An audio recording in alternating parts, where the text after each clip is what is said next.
Hi, welcome to Energica of New England, and we're here to talk with Stephen Day about the Charging Across America Challenge and how we need to do it and what's involved, because he's got a few records going cross country already, and he's teamed up to do this event, and he's going to start in California and I'm going to start in New York, and we're going to race each other across the country, and we'll talk about our bikes. And he's got the Rebelli, and I'll have right here the SSD9.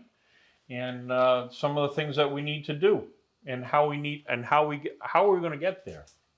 Well, I've liked watching, touring on motorcycles for a long time, especially electric motorcycles, which is a relatively new thing, the touring at least.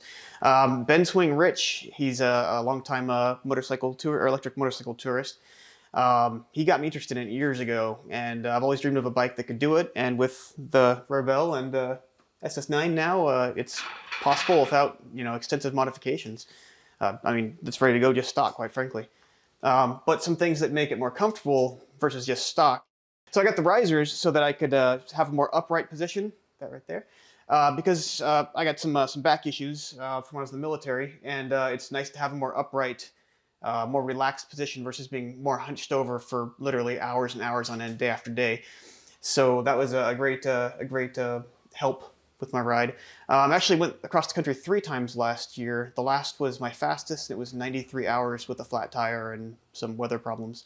But yeah, I think we've got a lot of mitigations in place now to make it even better and faster and safer. And safer, most importantly, yes.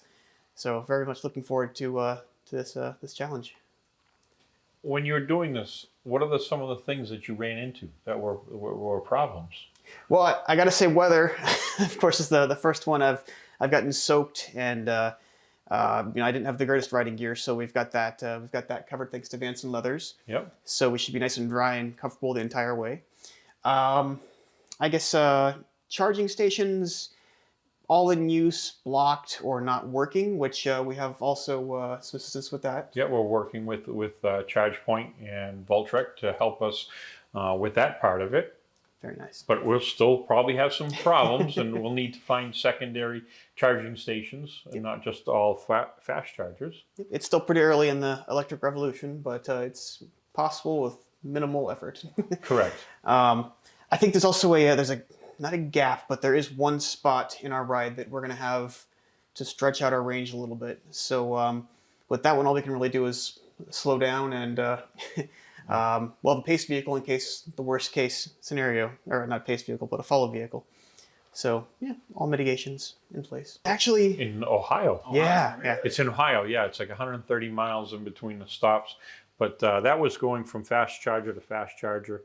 There is some CCS chargers that we can use as secondary ones, and it just takes a little bit longer to. With any luck, Voltrek and ChargePoint will be giving us a fob that we'll have in our pocket, and we can go up to the chargers and click onto it versus going to our phone and pulling up the app and saying, because there's been some problems where the phone didn't work, and without internet and phone capabilities, we couldn't get the chargers to fire. Yeah, in the desert last year, my phone was overheating because it's just sitting there directly in the sun. So with the phone out of commission, it's very difficult to activate some chargers. So it'll be nice to have just a little fob we can swipe and get it going. So that will make our journey a lot nicer. All right, so here's some of the products that we carry here at Energica of New England that we've designed. So here is the seat knob to replace the ignition key to open the seat.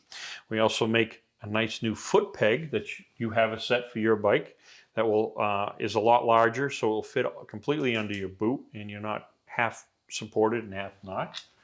We also make the risers, and this is for the Rebelli and the SS9.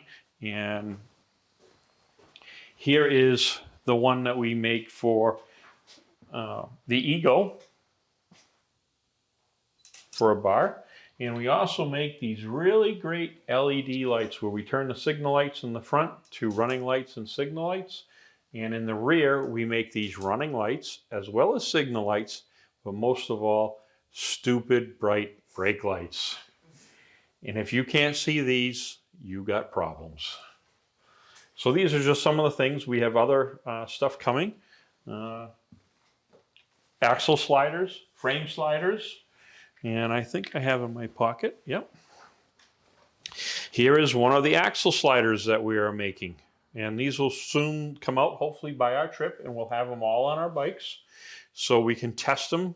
Hopefully not, but we'll have them on the bikes and people will see. And if we do get to test them, well, we'll see how well they protect the bike. Those are some of the things that we're doing. And with the help of Steve Day, it should be a success. I can't wait.